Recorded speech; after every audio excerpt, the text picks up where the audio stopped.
छोड़ी उधर तो अच्छी लगती मैं।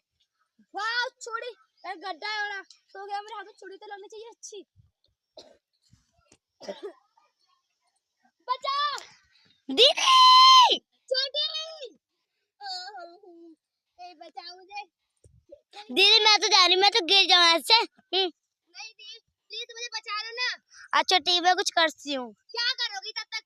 मैं ठाड़ी रहूंगा गड्ढों के बीचों बीच। बदबू आ रही है गाँव है ये। मैं जा रही हूँ। सॉरी दी। अच्छा ठीक है, इस पन्नी की हेल्प हो जाएगी। ठीक है गंदी हो आप। तो इस लकड़िया की बिल्कुल नहीं। तो क्या दीदी? अपने हैंड दो ना। हैंड मैं नहीं दे रही, मैं गिर जाऊंगी। अरे नहीं गिरोगी। अच्छा ठीक है। अच्छा ठीक है बस कर देती तुम तो।